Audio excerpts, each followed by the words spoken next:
I stopped crying and started laughing at myself. Yeah, I know how that sounds. Like I lost it, right? But hear me out. 3 months ago, my boyfriend left. Just left. And I thought my life was over. I really did. I spent weeks on that couch, replaying every moment, wondering what I did wrong. But then something weird happened. Something I never saw coming. I realized I'd been lying to myself for years. And honestly, if you're going through a breakup right now, you might be doing the same thing. Stick with me here, because what I'm about to tell you changed everything for me. So let me back up a little. When he left, I was a complete mess. I'm talking full breakdown mode. I couldn't eat, couldn't sleep. I'd wake up at 3 in the morning and just cry. For no reason. Well, for every reason. The apartment felt too big, too quiet. I'd walk into the living room and expect to see him there, on the couch, watching something dumb on TV. But nope, just empty space. And the worst part? I kept checking my phone. Every notification, my heart would jump. Maybe it's him. Maybe he changed his mind. Maybe he realized he made a mistake. Spoiler alert, he never texted. The first week was hell. I called in sick to work twice. I couldn't focus on anything. My friends were great, don't get me wrong. They checked on me constantly. But there's only so many times you can hear "you deserve better" before it starts sounding like noise, I'd sit there at night scrolling through old photos on my phone. Deleting them felt wrong. Keeping them felt worse.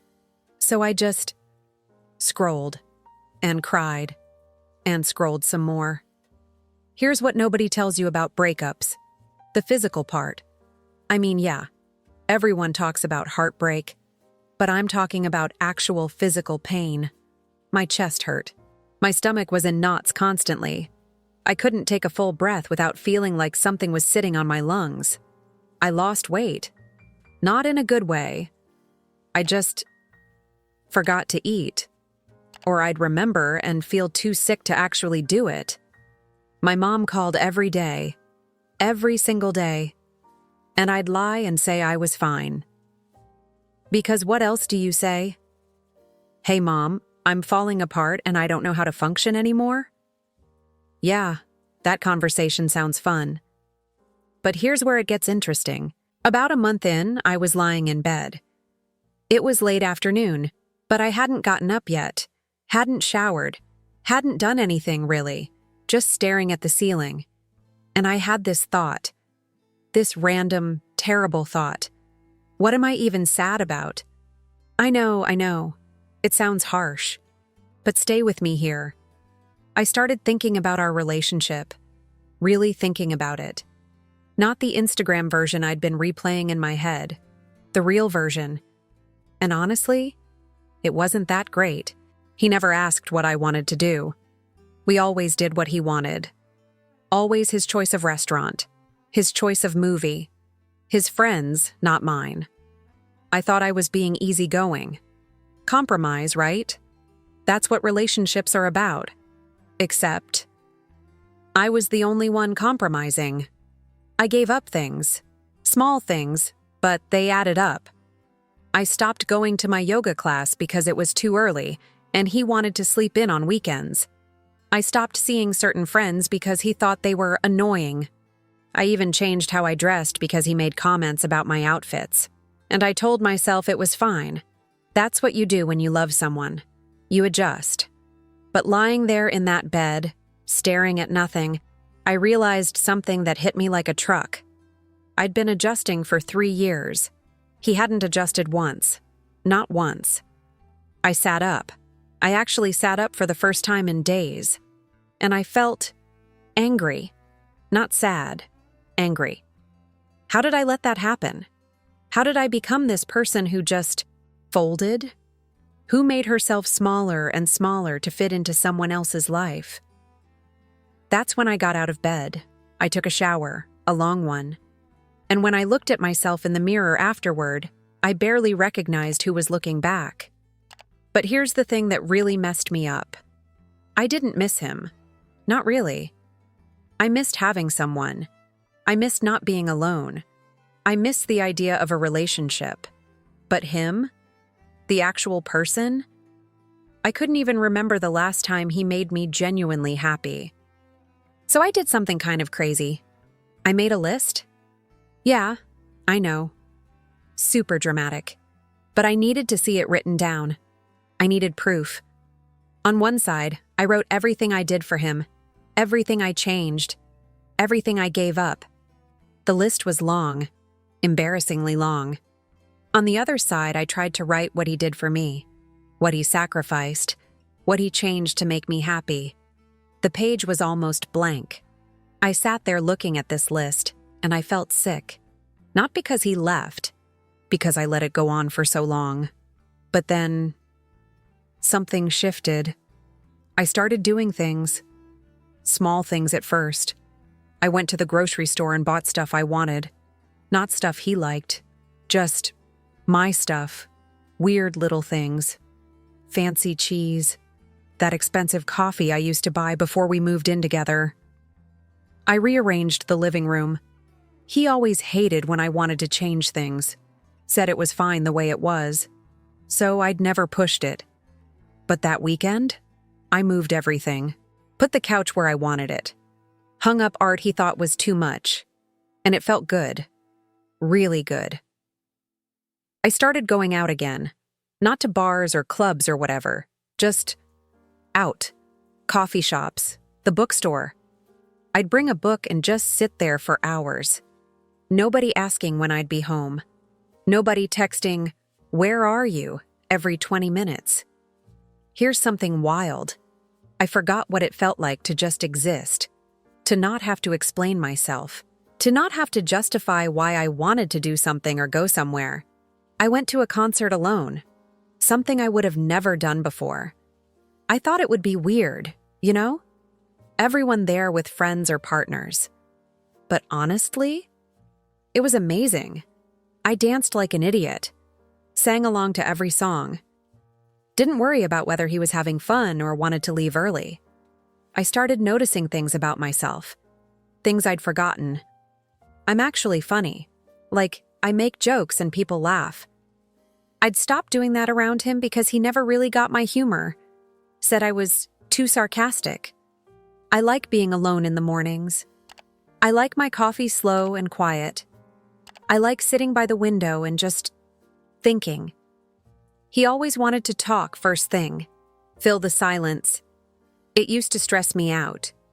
I'm good at my job, really good. I got a promotion about 2 months after the breakup. And you know what I realized? I'd been playing myself down for years. Not taking on new projects because he'd complain I was working too much. Not pushing for advancement because he felt threatened when I made more money than him. That promotion? I'd been qualified for it 2 years ago. 2 years I waited because I was trying to make someone else comfortable. The anger came back, but different this time. Not at him, at myself. How did I let this happen? I was sitting in my favorite coffee shop one morning. The one he never wanted to go to because he said it was pretentious. I was reading a book, drinking overpriced coffee, and I looked up and saw this couple. They were arguing, not loud or anything, but you could tell. That tense, quiet arguing where you're trying not to make a scene. And the woman, she had this look. This exhausted, defeated look that I recognized immediately. Because I used to have that look. I watched her apologize. For what? I don't know. But she was apologizing, making herself smaller, trying to fix whatever was wrong. And the guy? He just sat there, arms crossed, letting her grovel. I wanted to walk over there. I wanted to shake her and say, "Stop, just stop." But I didn't. Because 6 months ago, I would have been her. I would have been the one apologizing for nothing, bending over backward to keep the peace. That's when it really hit me. I'm not heartbroken. I'm free. I know how that sounds, like some inspirational poster or whatever, but I mean it. For the first time in 3 years, I could just be. No editing myself. No walking on eggshells. no wondering if what I said or did was going to start a fight. I texted my best friend, the one I'd been kind of distant from because my ex didn't like her. I apologized for being a terrible friend. You know what she said? "I've been waiting for you to wake up." She knew. The whole time, she knew. And she'd been waiting for me to figure it out. We met up that night, talked for hours. I told her everything. All the little ways I'd shrunk myself, all the red flags I'd ignored, all the times I chose him over myself. And she said something that broke me, in a good way. She said, "You weren't in love with him. You were addicted to trying to make him love you." Holy shit, that's exactly what it was. I wasn't trying to build a life with him. I was trying to earn his approval, constantly, every single day, trying to be enough, trying to be what he wanted. And the saddest part? I'd convinced myself that was love. But it wasn't love. It was exhausting. It was one-sided. It was me pouring everything I had into someone who couldn't even bother to meet me halfway. Things changed fast after that. Not externally, really, but internally. Everything shifted. I stopped checking my phone hoping he'd text. I blocked him on everything. Not out of anger, just closure. I needed to stop leaving that door open. I started saying no to things. Just flat out no. No explanation, no justification. If I didn't want to do something, I didn't do it. Sounds simple, right? But I'd been saying yes to everything for years. Other people's plans, other people's priorities. Now? I had my own plans. I picked up hobbies I'd abandoned. I started painting again. I was actually pretty good at it before I met him, but he'd made comments about it being a waste of time and not practical, so I'd stopped. I painted every weekend. My apartment started filling up with canvases. Were they good? Some of them. Some of them were terrible. But I didn't care. I was doing it for me. I started running. Not because I needed to lose weight or whatever, just because I wanted to. I'd wake up early, put on headphones, and just run. No destination, no pace I had to hit. Just me and the road. Those runs saved me. Seriously. Whenever I felt sad or lonely or started second-guessing myself, I'd run. And by the time I got back, my head was clear again. I reconnected with old friends, people I'd lost touch with because relationships take time and energy, you know? And when you're pouring all your energy into one person who doesn't appreciate it, everyone else falls away. But they welcomed me back. No judgment, no, "I told you so." Just open arms. I went on a trip. By myself. Just packed a bag and drove to the coast for a long weekend. Stayed in a tiny place overlooking the water. Ate seafood, read books, walked on the beach at sunrise. It was the first time in years I'd done something just because I wanted to. Not because it fit someone else's schedule. Not because someone else approved. Just me. And I loved it. I loved every second of it. Here's what I learned on that trip. I'm actually really good company. Like, I don't need someone else there to enjoy things. I don't need constant conversation or entertainment. I can just be present. Enjoy the moment. That used to scare me. The idea of being alone. I thought it meant I was lonely. But they're not the same thing at all. Being alone is peaceful. It's freedom. It's choosing yourself. Lonely is what I felt in my relationship. Sitting next to someone who barely saw me, talking to someone who barely listened. That's lonely. This is just me, and I'm pretty okay with me. Now, I'm not going to lie and say everything's perfect, because it's not. I still have bad days. There are nights when I wake up and the bed feels too big. When I remember something funny and instinctively reach for my phone to text him before I catch myself. There are moments when I see couples holding hands and feel that pang. That little voice that says, "See? Everyone has someone except you." I still get scared sometimes. About being alone forever. about never finding someone who actually sees me, who actually cares. But here's the difference now. Those thoughts don't consume me anymore. They're just thoughts. They pass. And when they do, I'm still here, still standing, still okay. Because I know something now that I didn't know before. I don't need someone to complete me. I'm not half a person waiting for my other half. I'm a whole person. Always was. I just forgot for a while. And yeah, maybe someday I'll meet someone else. Someone who actually adds to my life instead of taking from it. Someone who sees me and chooses me just as much as I choose them. But if that doesn't happen, I'm still going to be fine. Better than fine, actually. Because I have myself. And it turns out, that's enough. My therapist asked me something the other day. Yeah, I started therapy. Should have done it years ago, but whatever. Better late than never. She asked, "What do you think you were really mourning? The relationship or the person you were in the relationship?" And I thought about it. Really thought about it. I was mourning who I used to be. Before I started shrinking. Before I started editing myself. Before I convinced myself that being chosen was more important than choosing myself. That person, she's gone.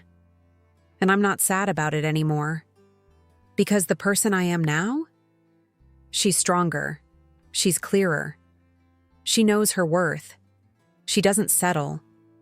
She doesn't beg for scraps of affection and call it love. If you're watching this because you're going through a breakup right now, I want to tell you something. It's going to hurt. Like, really hurt. For a while. And that's okay. Let it hurt. Cry in the shower. Scream into pillows. Eat ice cream at midnight. Do whatever you need to do. But while you're hurting, I want you to ask yourself something. Are you mourning the person who left? Or are you mourning the version of yourself you became to keep them? Because if it's the second one, that's not a loss. That's a liberation. Think about your relationship. Really think about it. Not the highlight reel. Not the good moments you keep replaying. The whole thing. Were you happy? Like genuinely happy? Or were you just comfortable? Were you yourself? Or were you performing? Were you chosen every day? Or were you constantly trying to earn your place? Because here's what I wish someone had told me 3 years ago. If you have to beg someone to see your value, they're not your person. If you have to make yourself smaller to fit into their life, they're not your person. If you're always the one compromising, always the one sacrificing, always the one trying harder, they're not your person. Your person doesn't make you question your worth. Your person doesn't make you feel like you're too much or not enough. Your person sees you, all of you, and chooses you, every day. And until you find that person, choose yourself. I know it's scary. Being alone is terrifying when you're used to having someone there. Even if that someone wasn't good for you. Even if that someone made you feel more alone than actually being alone. But I promise you, it gets easier. And then it gets better. And then one day you wake up and realize you're not just surviving anymore. You're actually living. You're doing things you want to do. Seeing people who actually care about you. Building a life that's yours. Not someone else's. Not a compromise. Yours. I'm not going to stand here and tell you I'm glad he left. I'm not that enlightened yet. Maybe someday. But I will tell you this. I'm glad I found myself again. I'm glad I remembered who I was before I tried to become what he wanted. I'm glad I stopped settling for less than I deserve. And I'm glad I finally learned the most important lesson of all. I don't need someone to make me whole. I don't need someone to validate me. I don't need someone to give me permission to be myself. I just need me. And honestly, I'm pretty great. So yeah, I stopped crying and started laughing at myself. Because I spent months mourning something that was never good for me in the first place. I spent months thinking I'd lost something valuable when really, I'd just gotten myself back. And that's not a loss. That's a win. If you're going through this right now, hang in there. I know it doesn't feel like it, but you're going to be okay. Better than okay. You're going to remember who you are. You're going to rebuild yourself. And you're going to realize that being alone isn't the worst thing that can happen to you. Being with someone who makes you feel alone? That's the worst thing. So take your time. Heal at your own pace. Be gentle with yourself. But also, don't be afraid to get angry. Don't be afraid to acknowledge that maybe, just maybe, this isn't the tragedy you thought it was. Maybe it's the beginning of something better. Maybe it's the beginning of you. Trust me on this one. I'm living proof that you can survive the worst heartbreak of your life and come out stronger on the other side. You've got this, I promise. If this resonated with you, please like and subscribe for more honest breakup stories. And remember, you're stronger than you know. Bye.